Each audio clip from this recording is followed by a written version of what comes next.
बहन अपने दो भाइयों को ढेर सारी शराब पिलाती है और जब दोनों नशे में पूरी तरीके से धुत हो जाते हैं तो उनके साथ कुछ ऐसा करती है जिसकी शायद आप सपने में भी कल्पना नहीं कर सकते हैं।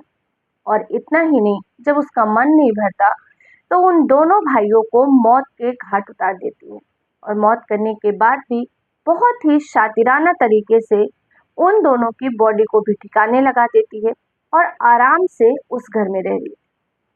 लेकिन आखिर इस बहन ने अपने सगे भाइयों के साथ ऐसा क्यों किया, क्या थी इसके पीछे की वजह, ये शायद आप सुनेंगे तो और ज्यादा चौंका देने वाला होगा। वीडियो में बने रहिए और अगर अभी तक आपने हमारे चैनल को सब्सक्राइब नहीं किया है तो प्लीज सब्सक्राइब कीजिए। दोस्तों नमस्कार, मैं ज्योति सिंह आपके अपने चैनल क्राइम शूट में आप सभी का हार्दिक स्वागत करती हूँ। जो सच्ची घटना आपको सुनाने जा रही हूँ ये है तमिलनाडु की, और तमिलनाडु के अंतर्गत एक थाना लगता है नौकारी कल्लू थाना। यहाँ पर काम करने, यहाँ के इसी थाने में हेड कांस्टेबल की पोस्ट पर तैनात व्यक्ति जिसका नाम होता है गोपी कृष्ण, जिसकी उम्र लगभग 32 साल के आसपास थी, वो 10 दिसंबर को ड्यूटी से घर जाता है। लेकिन जब 11 दिसंबर आता है तो वो ड्यूटी पर नहीं आता। सभी लोग परेशान हो जाते हैं। उसको कॉल किया जाता है लेकिन गोपी कृष्ण का नंबर स्विच ऑफ आता है। उसके दोस्त उसके घर में फोन करते हैं तो पता चलता है घर से कि वो घर आया ही नहीं ड्यूटी से। दोस्त सोच लेते हैं हो सकता है कहीं घूमने चला गया हो, यंग लड़का है, हो सकता है पार्टी वगैरह में बिजी हो कहीं।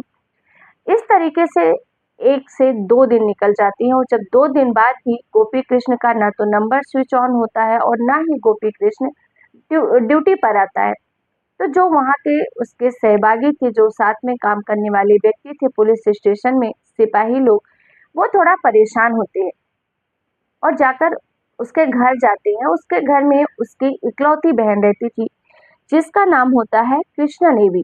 कृष्णा नेवी की उम्र लगभग 28 साल के आसपास थी। कृष्णा नेवी की जो माँ थी वो काफी समय पहले, काफी सालों पहले ही खत्म हो चुकी थी, डेथ हो गई थी उनकी। लेकिन जो पिता थे, इस घर के जो मुखिया थे, वो लगभग कुछ महीनों पहले उनकी भी बीमारी के चलते मौत हो गई थी। अब घर में जो कृष्णा नेवी थी वो और अपने 2 भाइयों के साथ रहती थी। जब गोपी कृष्णा के दोस्त जाते हैं घर और उसकी बहन से पूछते हैं कि गोपी कृष्णा का नंबर 2 दिन से स्विच ऑफ आ रहा है और वो ड्यूटी पर भी नहीं आ रहा, वो है कहाँ? तो बहन कहती है मुझे इस बारे में कुछ भी नहीं पता क्योंकि 10 तारीख के बाद वो घर आए ही नहीं, मैं खुद ही उनका वेट कर रही हूँ।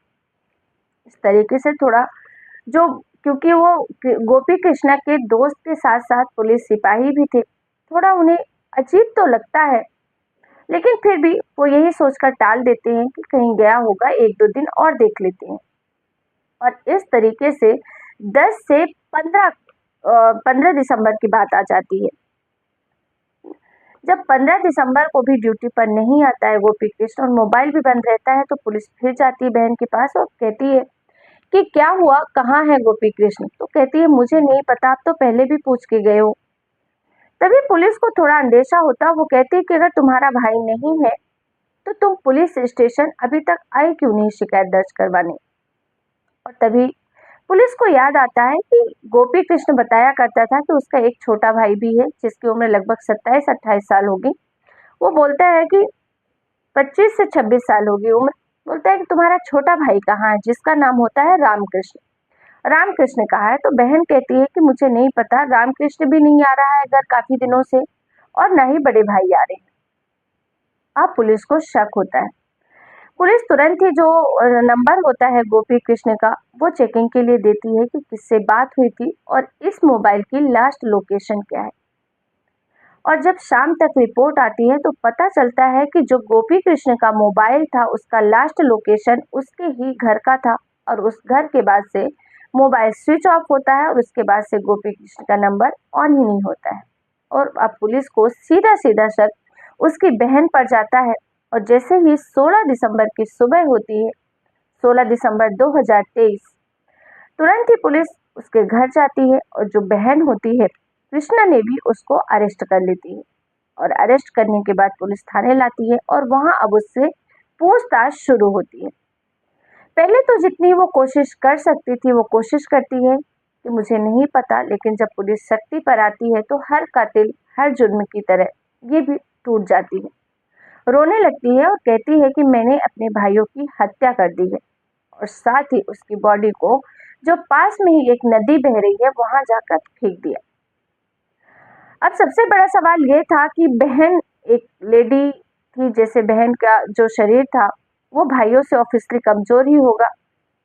अब वो अकेली बहन तो भाइयों की बॉडी को नहर में फेंक नहीं सकती, जरूर कोई ना कोई इसके साथ होगा। अब पुलिस पूछताछ शुरू करती है तो कहती है कृष्णा नेवी कि मैं शुरू से बताती हूँ। दरअसल कृष्णा नेवी कहती है कि मेरी माँ की मौत काफी साल पहले हो गई थी। मेरे पापा सरकारी टीचर थे जो कि रिटायर हो चुके थे, और मेरे पापा की अच्छी खासी पेंशन आती थी। छोटा भाई तो ज्यादा कुछ कमाता नहीं था, लेकिन जो बड़ा भाई था वो हेड कांस्टेबल था, उसकी भी सैलरी थी, और मेरा परिवार बहुत आराम से अच्छे से चल रहा था। लेकिन मेरे दोनों भाई अपने कामों में बिजी रहते थे और इसीलिए पापा की देखभाल का काम मैं ही संभालती थी।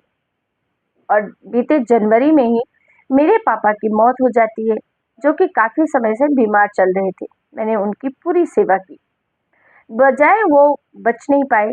अब जब मेरे पिता की मौत हो जाती है तो उनका जो पेंशन मिलता था, जल्दी मौत होने की वजह से काफी ज्यादा उनका पेंशन बचा हुआ था, और जब पता चलता है कि लगभग 40 लाख के आसपास पापा के पेंशन के पैसे मिलने हैं, और साथ ही एक हमारा पुश्तैनी घर था जो काफी बड़ा था, उसे भी बेचना था, और उसे बेचने के भी अच्छे खासे पैसे आ रहे थे। और इस बात को लेकर अक्सर मेरे घर में बात होती रहती थी दोनों भाइयों के बीच में। दोनों भाइयों आपस में बात करते हैं कि जो भी प्रॉपर्टी का हिस्सा आएगा, जो भी पैसे आएंगे पापा के पेंशन के या घर के बेचने के बाद, वो सारा पैसा हम दोनों भाई आपस में बांट लेंगे आधा आधा। और जो बहन है यानी कि मैं, वो सिर्फ यही चाहते थे कि इसकी जैसे भी करके कहीं भी शादी कर देती है और इसकी विदाई कर देती है, और उसके बाद हम आराम से उन पैसों पर ऐश करेंगे। कृष्णा नेवी कहती है कि मुझे ये बात बिल्कुल पसंद नहीं आई, क्योंकि जब मेरे पिता बीमार थे तो मेरे दोनों भाइयों ने एक भी दिन उनकी सेवा नहीं की, क्योंकि वो दोनों अपने अपने काम में बिजी थे। पापा का पूरा देखभाल, उनका हॉस्पिटल जाना आना, जो भी उनके ट्रीटमेंट से रिलेटेड कहीं भी लेके जाना, वो सब कुछ मैं अकेले करती थी। और जब सारी जिम्मेदारी मैंने निभाई तो मेरा उस घर की प्रॉपर्टी में मेरे पापा की प्रॉपर्टी में हिस्सा क्यों नहीं बनता। मैंने मेरे भाइयों से कहा था कि इसके 3 हिस्से कर लेती हैं, लेकिन मेरे भाइयों को ये बिल्कुल मंजूर नहीं था, और और ये फैसला उनका मुझे मंजूर नहीं था। और तभी मेरे दिमाग में एक ख्याल आता है कि क्यों न मैं दोनों भाइयों को ही रास्ते से हटा दूं, तो सारा का सारा पैसा मुझे मिल जाएगा। अब मैं अकेले तो ये सब कर नहीं सकती थी, तभी मेरा एक चचेरा भाई था, मैं उससे बात करती हूँ कि मुझे जो पैसे मिलेंगे उसमें से कुछ हिस्सा मैं तुम्हें भी दूंगी, तुम मेरी मदद करो मेरे दोनों भाइयों को रास्ते से हटाने में। और वो तैयार हो जाता है। और इसी प्लानिंग के तहत, क्योंकि मुझे पता था कि मेरे दोनों भाई शराब को बहुत मानते हैं, शराब के आदी हैं, तभी मैं मेरे जो चचेरा भाई है उससे एक शराब की एक छिबड़ी बोतल मंगाती हूँ। साथ में उस दिन मैं घर में चिकन बनाती हूँ। 26 नवंबर 2022 की ये बात है। जब मेरा छोटा भाई यानी कि रामकृष्ण घर आता है तो मैं उससे कहती हूँ कि शराब पियोगी क्या? दरअसल मुझे किसी ने गिफ्ट किया है, तो मेरे तो किसी काम की नहीं है, तुम ही पी लो। तो मेरा छोटा भाई होता है, वो बड़ा खुश हो जाता है और कहता है हाँ क्यों नहीं पीऊंगा, और वो भी फ्री की, जरूर पीऊंगा। साथ ही मैं बोलती हूँ मैंने चिकन भी बनाया है, तब तो वो खुशी से मारे पागल हो जाता है, बोलता है वाह, चिकन के साथ और शराब, वो भी बिना पैसों की। और वो बैठ जाता है, मैं उसको शराब देती हूँ, और वो मेरी नजरों के सामने चिकन खा खाकर बड़े आराम से शराब पी रहा था। और शराब पीते पीते वो इतना ज्यादा नशे में धुत हो जाता है कि उस पे इतनी भी हिम्मत उसके शरीर में नहीं थी कि वो अपने आप को उठा के बिस्तर तक ले जाए। और जब वो पूरी तरीके से नशे में धुत हो जाता है तो मैं अपने ही दुपट्टा जो मैंने डाल के रखा था उसी दुपट्टे को निकालती हूँ, और पीछे खड़े होकर उसका गला उसी दुपट्टे से जोर से दबाती हूँ, खींचती हूँ, और थोड़ी ही देर में उसकी मौत हो जाती है। और जब मौत हो जाती है तो मैं मेरे चचेरे भाई को फोन करती हूँ, उसे कहती हूँ कि इसकी बॉडी को ठिकाने लगाना है, जब तक मतलब मेरा बड़ा भाई ड्यूटी से आए उसके पहले पहले। और इस तरीके से उसकी बॉडी को मैं एक बोरे में भरती हूँ और हम दोनों रात के सुनसान सड़क में, यानी ज़्यादा वक्त भी नहीं था, 8:30-9 बजे का वक्त रहा होगा रात का, क्योंकि गांव में लोग जल्दी खाना खाकर सो जाते हैं, तो रास्ता पूरा सुनसान था।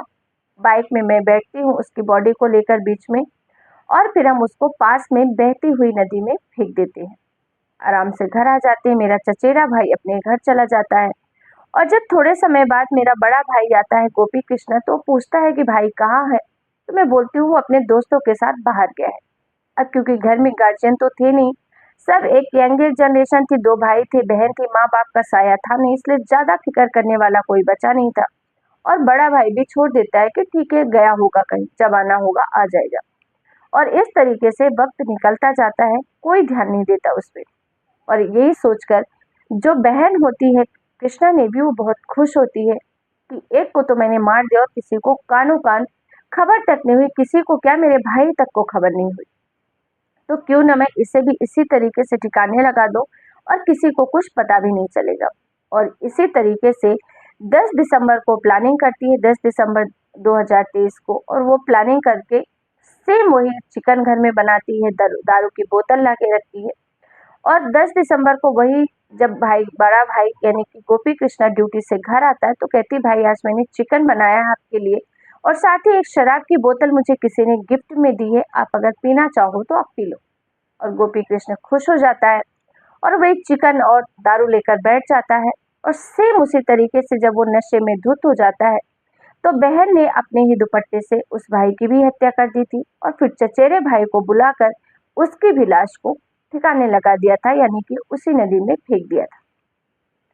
ये खुलासा होने के बाद पुलिस भी हैरान थी कि एक अपनी सगी बहन और भाई बहन का रिश्ता सबसे पवित्र रिश्ता माना जाता है, जहां बहन अपने भाइयों के लिए और भाई अपने बहन के लिए हर समय हर सिचुएशन में साथ देने के लिए तैयार होता है। लेकिन यहाँ एक बहन ने मात्र कुछ पैसों की लालच में अपने दो सगे भाइयों की हत्या कर देती है। पुलिस बॉडी को ढूंढती है, लेकिन काफी वक्त होने के बाद पुलिस परेशान होकर छोड़ देती है, क्योंकि बॉडी का कोई पार्ट्स तक मिलता नहीं है, क्योंकि बॉडी बह चुकी थी या सड़ गल चुकी थी या वहां से निकल चुकी थी। लेकिन इस तरीके से जब यह हत्याकांड लोगों के सामने आता है, तो सब लोग हैरान हो जाते हैं। किसी को अपने कानों पर भरोसा नहीं होता कि एक बहन अपने भाइयों के साथ ऐसा भी कर सकती है। तो दोस्तों, आज की दुनिया में लोग पैसों के लिए हर रिश्ता भूल चुके हैं, लेकिन शायद ये किसी को नहीं पता कि हमारी ये जिंदगी, पता तो सबको है, लेकिन पता होने के बावजूद उसे कोई सोचना नहीं चाहता कि ये हमारी जिंदगी बल्कि कुछ ही दिनों की मेहमान है। कब हमारी सांसें थम जाएं और जो भी हम ये दौलत कमा रहे हैं, अच्छे तरीके से बुरे तरीके से, वो सब यहीं की यहीं धरी रह जाएगी। हमारे साथ अगर कुछ जाएगा तो सिर्फ हमारे अच्छे कर्म जो हमने अपने जीवन में किए। दोस्तों, इस सच्ची घटनाक्रम को सुनाने का उद्देश्य किसी की भी भावनाओं को आहत करना नहीं है, बल्कि आप सभी को सचेत करना है, जागरूक करना है। सुरक्षित रहिए, सावधान रहिए। फिर मिलेंगे एक